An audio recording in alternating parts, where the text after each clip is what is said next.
waters, a reminder that faith can still move the world. This year, among the 100 million expected at Kumbh Mela are American pilgrims on a journey of discovery. It doesn't matter that the crowd is 1 million or 50 million. It's the undercurrent of devotion. They come to experience, but also to question. It's an atmosphere so saturated with reverence and gratitude. Can they draw closer to their God? My aim is to understand God. Today, organized religion is more threatened than ever, yet pilgrimage is more popular than ever. I'm Bruce Feiler. In this epic series, I travel with American pilgrims on 6 historic pilgrimages. I bathe in the rivers of India, dance in the heart of Africa, cleanse in the waters of Lourdes, trek through the temples of Japan, and walk in the footsteps of prophets in Mecca and Jerusalem. I attend some of the most spectacular and moving human gatherings on earth, and I ask, what can these journeys tell us about the future of faith?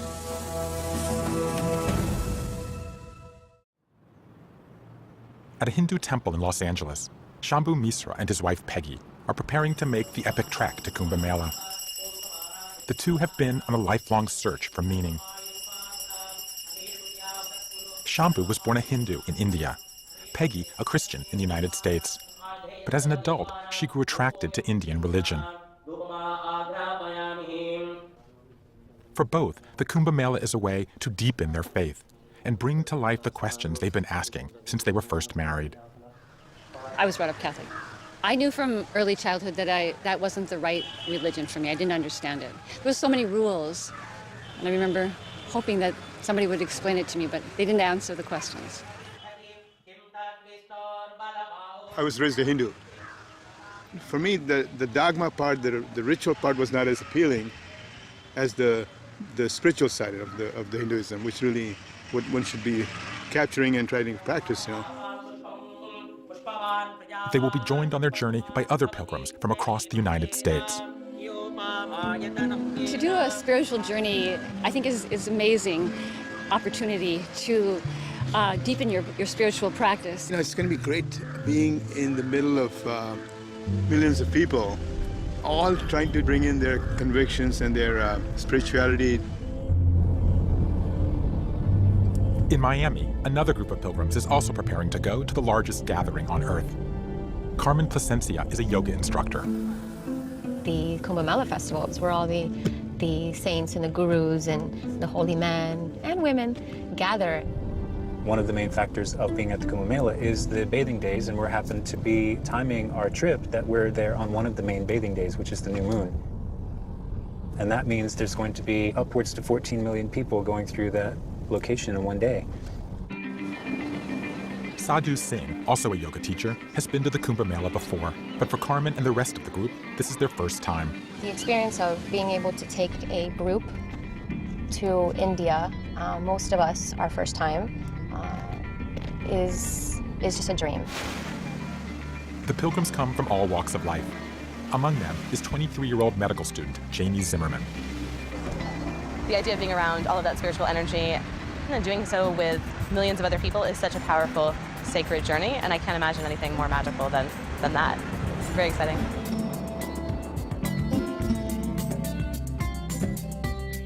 The Kumbh Mela festival takes place every 12 years in the city of Allahabad in North India. The location is the confluence of 2 sacred rivers, the Yamuna and the Ganges. I'm meeting Shambhu, Peggy, and their group 75 miles downstream at the site of India's holiest city, Varanasi.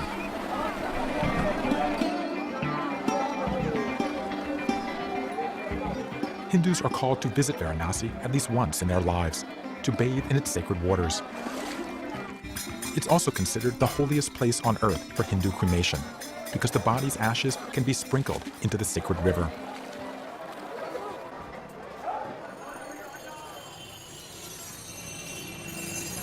Like many holy cities, religion is not an afterthought here. It's front and center. With funeral processions, images of ancient gods and goddesses. To come here is to consider your place in the world. To understand the role of religion in modern India, I'm meeting American historian Michael Dodson. So this is where people come at the start of the journey. This is where people come to start a journey. The first thing he does is take me to one of the city's hundreds of temples, carrying an offering of flowers and fruit. It's a ritual many travelers perform at the start of a sacred journey, beginning their travels with blessings of safe passage. It's about opening yourself up for what you're about to do and ensuring that you make the right start and to ask permission and to get the blessings of Shiva. Shiva is one of millions of gods in Hinduism, each represented by multiple forms. But behind these many deities, there is an overarching one god. Hinduism is a monotheistic religion, by and large. There is one God, but the way we approach that one God is multiple. So God can be as individual as people. What I find so interesting is, right, when the British came here, I think they found this a little bit alien. But if you then cut to today, hundreds of years later, there's something about this system that seems incredibly contemporary, right? When we live in this age where everybody is, in a sense, making their own way in religion, Hinduism seems the perfect paradigm for that because it invites you to make your own way, find your own representations, and make your own individual relationship with the divine. It seems incredibly contemporary. I think that's a really good way to think about it. It's both a community, right? It's a social system, but it's also highly individual in some ways. This openness of Hinduism to interpretation is one reason for its appeal, and its mystery. Hinduism is difficult to define because it does not have a single founder or a different set of texts or a single set of beliefs. We can look back and say Hinduism is that dynamic, interconnected set of traditions and have loosely overlapping sets of beliefs, practices, texts, cultural values, norms, and aesthetic history. A key part of that faith is that life is a cycle of living, dying, and reincarnation. Each rebirth is dependent on how the previous life was lived. Pilgrimages bring you into contact with that cycle, and in Varanasi, to their ultimate symbol, human ash. Tell me about these marks. Ash. What's that mean? The ash is cremation ash. And the paint. So someone's dead body on my forehead. It's likely the wood from a cremation. Partly that's the symbol of the circularity of life. Ash has got a very particular significance. Wearing it and smearing it on yourself means that you've become born again. Because each soul can go on for eons, the purpose of human life is to get closer to God. To build up good karma for the soul, until it can be released from the cycle of human suffering and death, and achieve unity with the divine. We are here in these bodies this time around.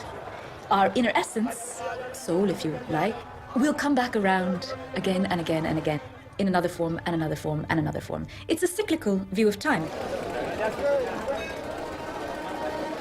For believers, a pilgrimage to the Kumbh Mela is a way to increase your spiritual awareness, to strengthen your karma, and move toward a higher and higher state of being. Like all sacred journeys, a visit to this holy place is a chance to step out of your everyday and inch yourself closer to the transcendent reunion with God.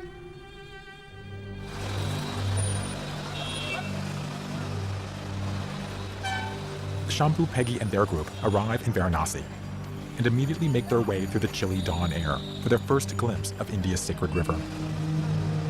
It's part of their preparation for the journey. Before going for any pilgrimage, we have the cup of tea, and then we go. Take bath in Ganga, come back again have a cup of tea. This is the most holy city on the planet right now.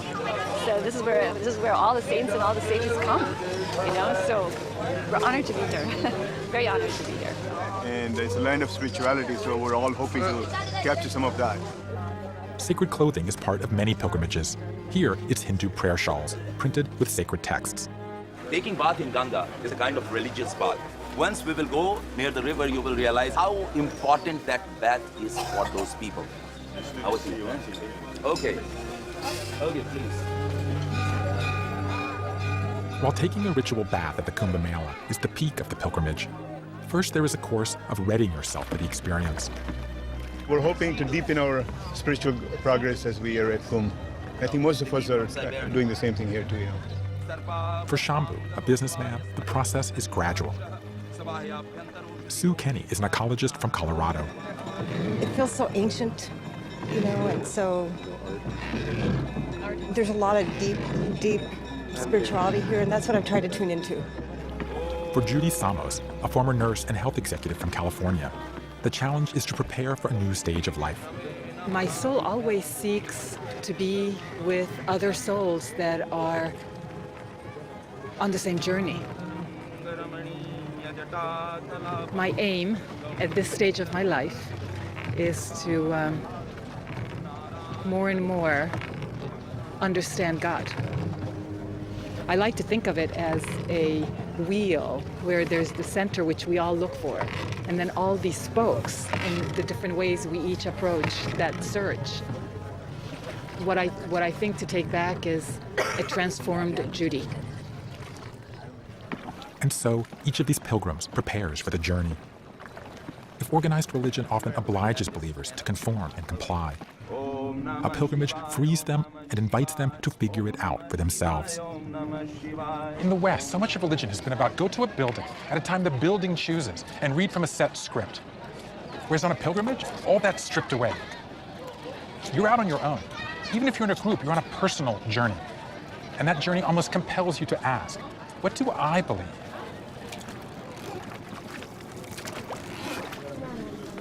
Later that evening, we all gather for a huge communal celebration on the famed river steps of Varanasi.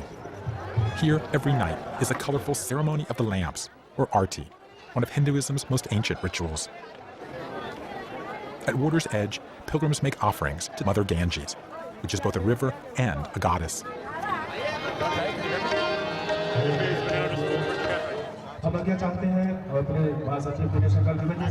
Religion has always been good at spectacle, the smoke, the light, the color. Just a little rupture in a day that says stop, come together, and celebrate. I'm struck that the basic language at this event, fire, water, smoke, song, could be the same in any sacred ceremony around the world. The colors and smells may say India, but the flames could be the passing of the Easter fire in a Greek Orthodox church. And the blowing of the shell could be the sounding of the ram's horn at the Jewish New Year.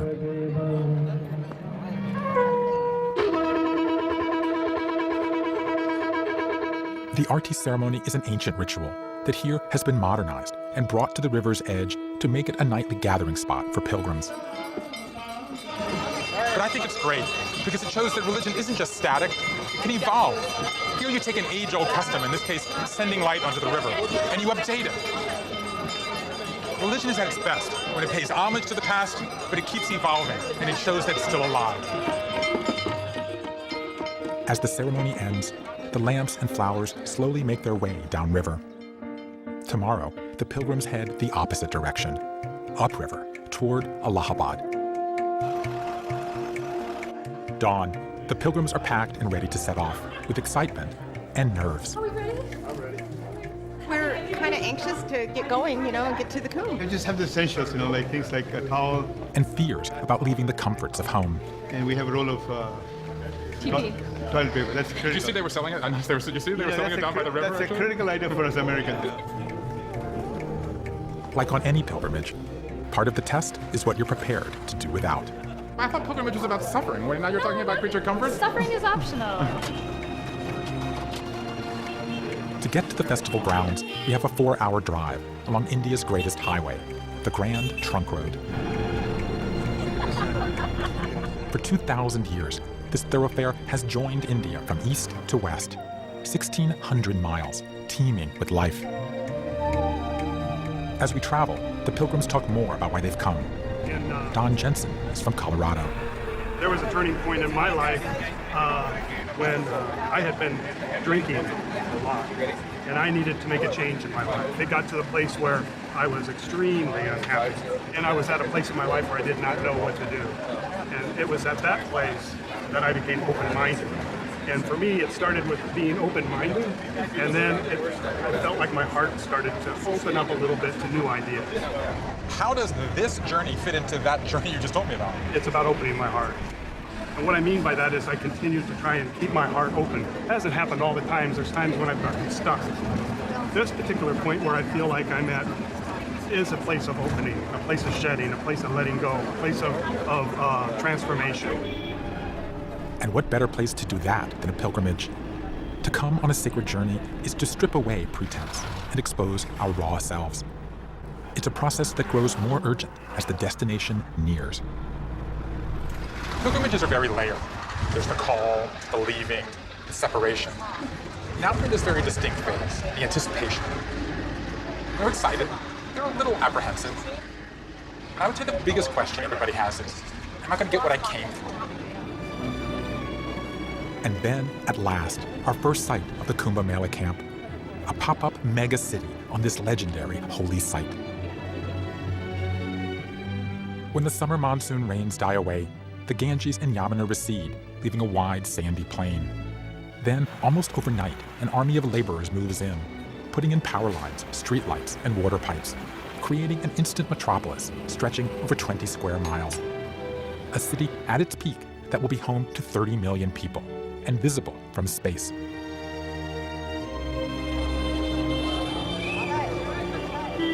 Just a few months ago, all this was underwater. Now it's a vast grid of streets with police stations, fire departments, restaurants, hospitals.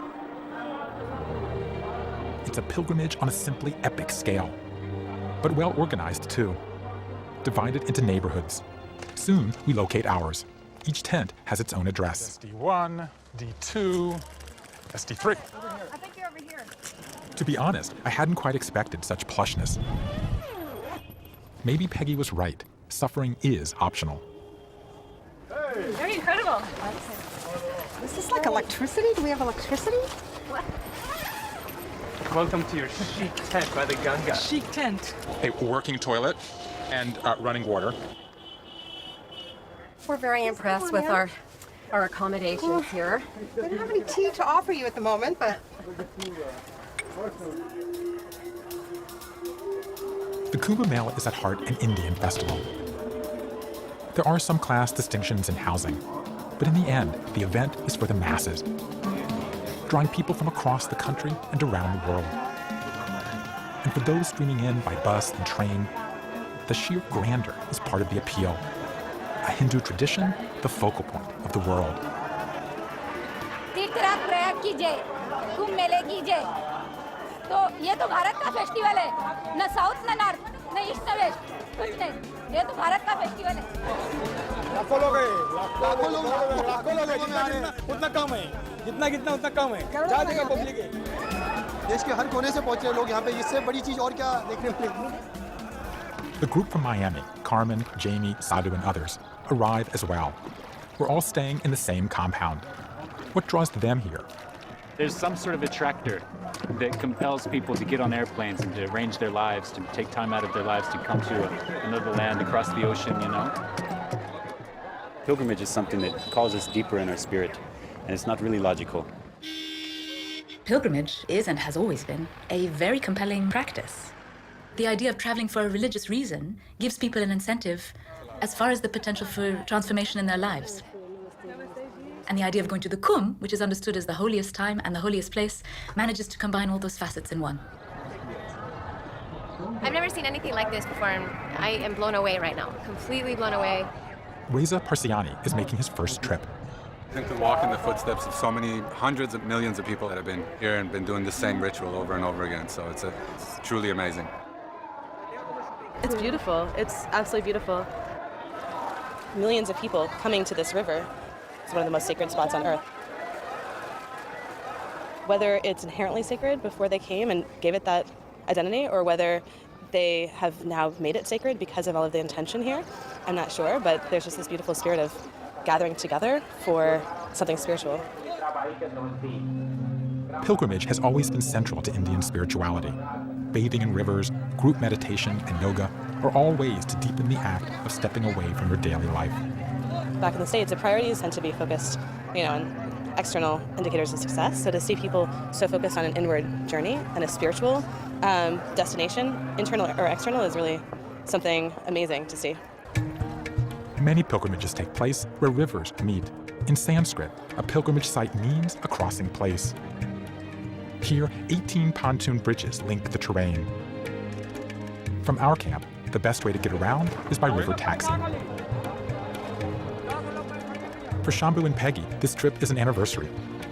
Having met as college students in Wisconsin, they first came here soon after they were married.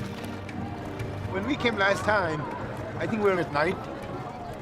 And after that, we left early, so we didn't stay here that long. I think this will be really much more memorable, It's definitely more memorable. 36 years ago, I was a young bride. All I knew is I love this good-looking fellow.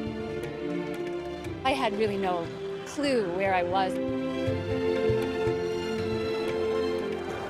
So this is my opportunity now to come back to a pilgrimage of pilgrimages.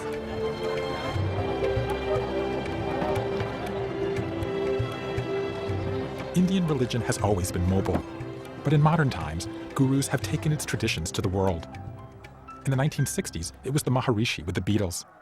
Before him was Yogananda, whose teachings inspired Shambhu and Peggy. I'm looking in the Orange County Register, the newspaper, and I see a picture of Paramahansa Yogananda, and it says, under the caption, it says, "Original Christianity, original Hindu teachings." And I said to him, wow, this is it. I sort of basically brought the essence of Christianity and great parts of Hinduism into a very simple practice.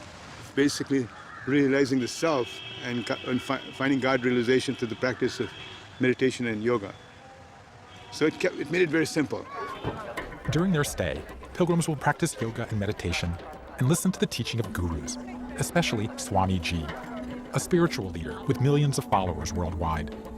Sanatana Dharma's essence is living the truth, living the eternal truth. In all scriptures, all religions, they say to love all, heal all, help all. Originally, the guru was a highly qualified spiritual teacher and instructor. They are seen to have attained some kind of insight, and society accepts them as being qualified to teach. I think over a period of time, becoming a guru has become more a question of charisma, of appeal, of being able to speak to people about their concerns. What is the greatest welfare for life? It's not the outside world. Makes you full, makes you happy, makes you complete. Is self, and that connectivity to the self. And when this happens, then the true spirituality takes place in our whole life. Then minute to minute and moment to moment, you become full of spirituality, full of awareness, full of light, full of love, and full of peace. Not just a celebration, the festival is like a giant spiritual teach-in, with activities from morning till night. It's the perfect emblem for Indian life, as this quiet internal journey must coexist with a boisterous external one. 1 minute you're meditating and stretching, the next you're plunging into the crowds. So we just crossed the river, and now we're going to go up into the festival area and see what we see. At the heart of the spiritual city are the stars of the show, the Nagas, the naked holy men that are the public face of the Kumbh Mela.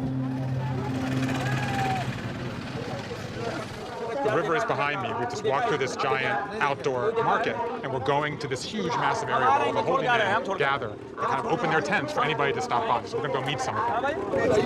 Okay, see you on the other side. These holy men, or sadhus, like early Christian hermits or Buddhist monks, reject the material world and practice austerity, some with incredible feats of self-denial.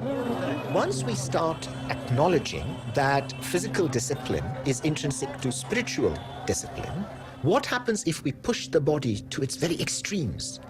In concentrating on that, maybe our spiritual focus will also increase. So long-time practitioners, especially amongst these renouncing sadhus, tend to put more effort into what might seem contortions, because by putting more effort in pushing the body to its limits, we push the mind to its limits. Some of these physical extremes are hard to comprehend. So how long has he done that for? From last 5 years. And before that, he has been standing for 12 years. So then after 12 years of standing, then he changed to sit and to elevate his arms. Yes. What should I learn? When they can do to achieve something, why we can't? So this is a message, do what you are doing 100%. Even though 100% commitment is called for in the pursuit of enlightenment, one striking thing about Hinduism is that you don't need 100% commitment to one spiritual guide. You don't necessarily always need to choose one, right? And so you can go and you can spend some time with one Baba. He'll tell you about his own philosophy of life, and then you can go to another, and they will talk to you as well. You know, you don't necessarily have to say, okay, this is my Baba and I'm going to stick with it. People are not moving necessarily between traditions here so much as they are perhaps moving between different questions in their lives or different stages of their lives, and in which they're looking for certain kinds of answers, certain kind of guidance at specific times. It's this open marketplace of spirituality that makes the Kumbh Mela feel so contemporary. In a world where everyone is searching for meaning, this is the ultimate searching ground. I've been here almost a full day now, and it's not exactly what I expected. First, I would say it's awesome. It's awesome like a lion in jungle is awesome, like the view from a mountain is awesome, like the birth of a baby is awesome. It just feels like this huge, grand human spectacle. Second, I would say it's ricocheting. I don't even think that's a word, but that's what it feels like. It's like you're in a pinball machine or a Japanese pachinko parlor or bumper cars. You're just constantly bumping up against things. And I guess the last thing I would say is it feels like an end, like a destination. And as long as you're going to have a pilgrimage and all these people are going to come here, this feels like you're somewhere, and it's somewhere really cool. That sense of wonder surrounds you at all hours of the day and night in Kumbh Mela. An appreciation that in the headlong rush into digital nirvanas that characterizes much of the world today, there are still places, actual stretches of earth, where holy land and sacred water come together. A world where what we can see and touch and count is overshadowed by what we can't see, can't touch, and yes, can't even know for sure. In the end, that's what pilgrimage is about. Daring to ask in our scientific age if what we believe but can't prove still has meaning in our lives.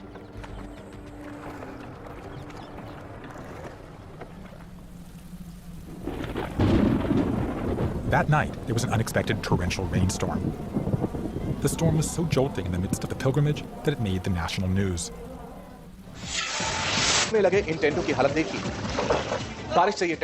the low-lying areas of the camp, roads and tents were washed away, while those sleeping in the open struggled to rescue their possessions from the mud. Since our compound is on higher ground, we were waterlogged but mostly unharmed, though at least one tent was knocked down. I saw this flash and I said, that's got to be lightning, and I started counting the seconds. Pow, you know. You've experienced it before. This is the first time I've ever experienced a tent in a monsoon in the middle of a festival. So, and most of our group is experiencing this for the first time. So, oh my goodness. Yes. Interesting, huh? Since we were all caked in mud and charged up by the storm, a warm breakfast is welcome. This morning, it's bread, potatoes, lentils, and yogurt. On this pilgrimage, food and drink are plentiful, and with them comes fellowship. Pilgrims from around the world are staying in this compound, and swapping stories is part of the fun. I was just talking to a girl from Brazil, and you can see she's so happy. She's been here for about a month now, you know? From Brazil, you know, and she's just having great days, you know. She says, I do this every day, I do that, I go to this arti, I do this meditation, I do that, you know. So things are growing in places all over the world right now. Although this is a Hindu holy place, the Kumbh Mela draws believers of all faiths, all of whom share a common interest in pilgrimage. Shanthum Seth is a renowned Buddhist teacher and writer. The Buddha advises many of his students to go on pilgrimage. He actually said, go on pilgrimage as a practice. Pilgrimage for me is the practice of the inner journey while taking an outer journey. And it's essentially that. And how do you relate the outer to your inner? The story of how this spot, at the confluence of two rivers in Allahabad, became home to a great pilgrimage and a place to bathe in the nectar of immortality, goes deep in Hindu mythology. There was an event in the spiritual history in which we had the forces of good and the forces of bad together churning the ocean in a quest for the nectar of immortality. They had been told there was a pot of this nectar in the ocean. Jayant, son of Indra, took this pot and, in order to save it for the forces of good, ran off with it. As he ran, 4 drops of this nectar fell onto 4 spots of the earth: Allahabad, Haridwar, Nasik, and Ujjain. Allahabad is actually the largest. Smaller festivals are held in the other cities on a rotating schedule. The cycle climaxes every dozen years, with a mega pilgrimage held here. The Kumbh Mela takes place here once every 12 years, determined astrologically based on the time in which the planets and the stars align with how they did at the time when the drops actually fell. It's those days on the astrological calendar that form the most auspicious time for pilgrims to bathe here. Tomorrow is one of them. And there's yet another reason this place is especially holy. Beyond the Yamuna and the Ganges, a third river, the Saraswati, is said to have converged here. It's now considered invisible, having vanished long ago. So you're saying that the color of the water, you can actually see where the confluence happened. Right. The green is the and then the brown is the Ganges. And what about this third river? Where's it? It's coming up from the bottom. It's supposed to be at the bottom. It's mystical. Right. But what color is it? It's probably gold or something. Nice. Silver, gold. Nice. Yeah. Pilgrimages convene in these places of transition, where people can step outside themselves and reach for higher meaning. At the point of the confluence of the rivers, a space opens up between this world and the celestial, this world and the spiritual. And that draw, I think, is what is at the heart of the Kumbh Mela. Since tomorrow is a peak day, more and more people are arriving at the festival grounds. Organizers are forecasting 30 million pilgrims will be here by the morning. For one day, this will be among the largest cities on Earth. But with the crowds come complications. Inevitably, many visitors, especially the old and young, become separated from their families. All day and night, loudspeakers blare with messages about lost people, summoning loved ones to 17 lost and found compounds.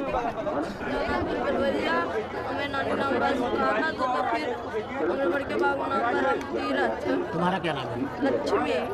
आज संगम जना क्या होता है उनको बात करते हैं सभी ने पीछे सामान ले लगे तो हमारी जाएंगे कि क्यों नहीं दुकान आए तो इन आते हैं 12 किलो चलो तो इनमें से पीछे घूम के जाके दुकान आए। तुमको यहाँ कौन लेके आया बता दो। पुलिस वालों ने। पुलिस लेकर आई। Around 1,000 children get lost here every day. 1 or 2 of them, authorities say, never see their families again. It's a common theme in Indian films. Lakshmi is lucky. After a few anxious hours, her family arrives. Once the paperwork is complete, Lakshmi can safely rejoin her tearful grandma.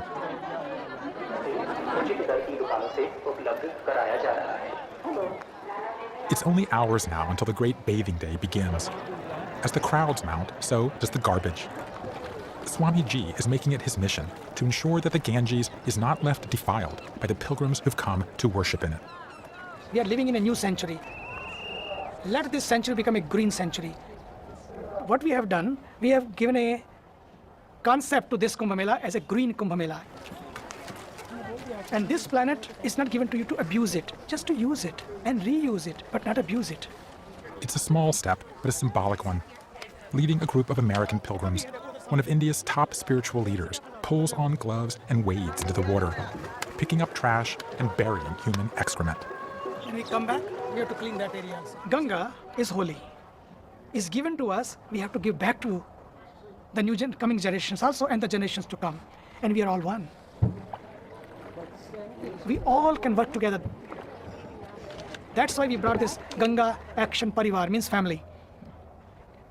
That in the family, especially in India, what happens, that people have a great, amazing spirit, that once they are together, they can do anything. Life is giving, giving, and giving. Nobody's above doing the simplest and the purest thing for the greater good. And watching Swamiji do this and dig in the sand and dig in the dirt, it just shows you that no matter your status or achievement in life, you're really never above doing good for the greater. It feels good to be here, to be participating in his mission and with him. It's a blessing, really. It's stopping the routine to do something that's real and deep and touching. Once more, the pilgrimage becomes a place of teaching, a way to show that no one is too mighty to fish debris from the waters and clear the ground for another. What is great today might be humble tomorrow. Ancient myth bleeds into modern reality. The wheel turns again.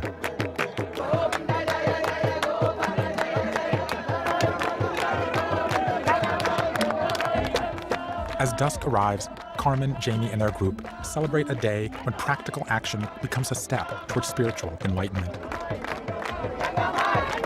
This is why they came, to experience the journey together.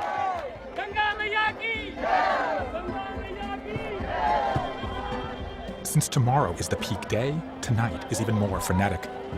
The already enormous flow of transportation balloons yet again. 4,500 shuttle buses flood into the city.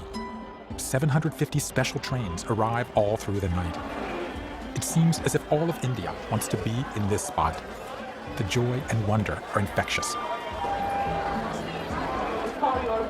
एक शांति मिलती है यहाँ पर आने से, एक मन में एक नई उमंग रहती है और एक शांति प्रदान मिलती है। पवित्र नदी है। 12 साल बाद आप आते कि नहीं आप आते इसलिए आए हैं। इतना बड़ा मेला जो है वर्ल्ड के किसी कोने में नहीं होता। बहुत अच्छा लगता है, बहुत अच्छा है। इतना बड़ा मेला मेरे दुनिया में कभी नहीं लगता है और इसको देखने में इतना आनंद आता है।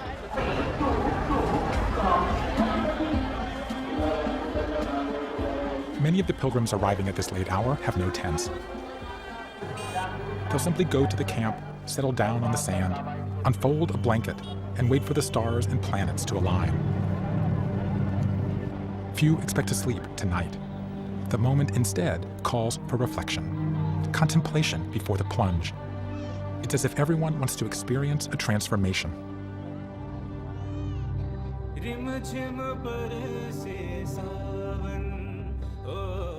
For Shambhu, Peggy, and their group, the final hours are spent at a special fire ceremony that dates back thousands of years.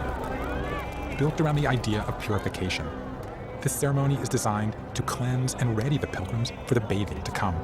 A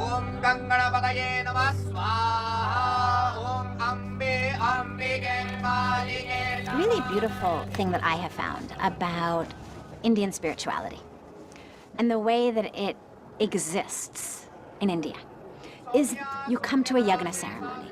You listen to the chanting of the Vedic mantras, regardless of you understanding what they say.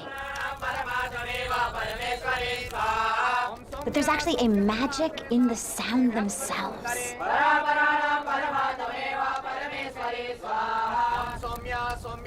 For the group, the chants express supplication to the gods. The offerings, their devotion. But the key outcome of this ceremony is a feeling of unity. The pilgrims are making this journey together. Tomorrow, they travel together to be cleansed in the river.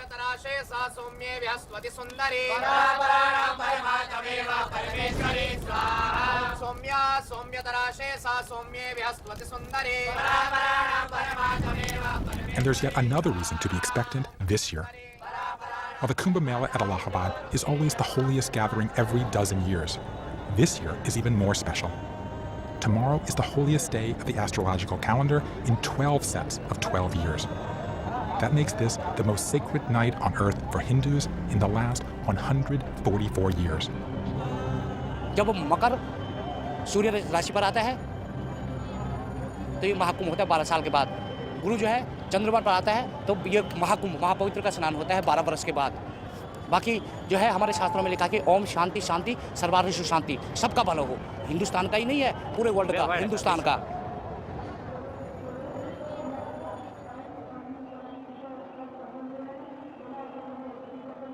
One of the most important dates for bathing will be the new moon, which this time happened on the 10th of February. The new moon, of course, is associated with rebirth, with the coming back of light. It's that sense of the transformation of the self, and therefore is auspicious. The sacred moment arrives. It's 5 a.m. on February 10th, when Jupiter completes its 12-year cycle and the planets are in alignment.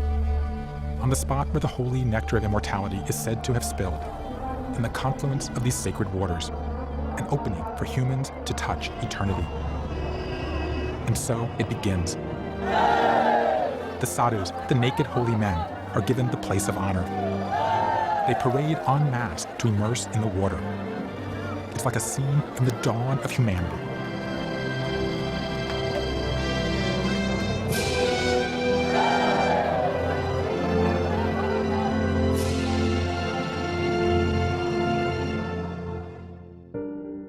And as the sun rises, millions upon millions of other pilgrims prepare to follow the sadhus down to the river. This simple, timeless ritual is what draws them, immersing themselves into the holy waters. Wave after wave, gurus, families, old, young, the diversity is extraordinary. Many pay homage to their ancestors. For Shambhu and his sister, this journey is even more special. Earlier, in a private moment, they scattered the ashes of their father, who recently died, on the holiest of resting spots, the river. I'm bringing my family's souls also with me into the my dead father is here. He's present here in some way, no? In fact, one of the reasons I'm taking the tip today is because of him. Shambhu hopes his bathing can help their father's soul attain what Hindus call moksha, liberation from the cycle of death and rebirth, an eternal union with God. I was talking to my sister Sandhya, and she said, hey, let's do it for our dad. He's not here. We got to do this for our dad. So we said, okay, no problem. We're hoping that his soul gets liberated and he moves on to the ultimate union with God. You know? That's what our hope is. That's so beautiful. At a pier in the heart of a confluence, the boat docks. The bathers disembark and enter the shallow water. Even surrounded by so many, each pilgrim finds a spot to be alone. It's the perfect emblem of Kumbh Mela. Amidst the many, I pray alone. Even though there's millions of people around here, I feel at one with myself. Shambhu seems drawn back to his childhood. You will realize how simple people live and still see the brightness in their eyes, you know, and the peace in their face. And maybe that's the point of pilgrimage. We think we're going to a specific place at a specific time. We think we know the destination. But once we set out, we spin the wheel of chance and have no idea where we'll land. Maybe the pilgrimage takes us to a reflective place. Maybe to a place of reverence and release. I think it's beautiful, it really is. You know, it makes it all worth it, you know. Or maybe it takes us back to a time when we walked with our father down to the river, sat in the water, and played. The pilgrims from Miami, Carmen, Sadhu, Jamie, and the others, also bathe. They start on the bank and plunge into the mother Ganges. Meant for the Ganga. My spiritual journey began in the States. I've been working up towards this for 10 years. And now I'm here, surrounded and immersed. It's a miracle. It truly is a miracle. This whole scene out here is a lot more playful and maybe less solemn than I expected. Wow. To me, it's a reminder that religion doesn't always have to be like so holy and so sacred. It can be every day, and that is particularly true in this country.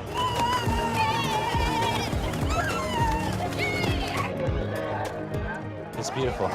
Yeah, it's a very special opportunity to come and connect in an atmosphere that's so saturated with reverence and gratitude.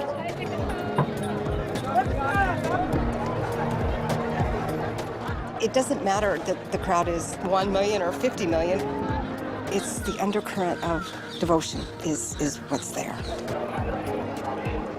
To start a beautiful new chapter in my life, and I feel like I let go of the parts that didn't serve me, and I'm welcoming the parts that will, moving forward. Religion in many ways is the interplay between past and present. There are old texts and story passageways, but also contemporary questions and reinventions. At the end of my journey, what strikes me most is the ability of this massive pilgrimage to be personal for each pilgrim. One reason sacred journeys are so popular today is that they're not overly bound by tradition and rules. Pilgrims pay respect to the old ways, yet choose their own path, their own leaders, even their own rituals to perform. It's that very openness that ensures the tradition will not just endure, but thrive. To me, the lesson of Kumbh Mela is that journeys like this still matter to people. But to survive, they need to continually update themselves. And the people going on these journeys need to find in them answers to the questions they have. A pilgrimage in the end is a blank slate. The story only gets written if you go. I'm in western Nigeria, the heart of the Yoruban people. This is one of the world's 10 largest religions. Carried to the New World by slaves, the faith is experiencing a renaissance among their descendants. Oshun Oshogwe, next time on Sacred Journeys with Bruce Feiler. Sacred Journeys with Bruce Feiler is available on Blu-ray and DVD. To order, visit shoppbs.org or call 1-800-PLAY-PBS.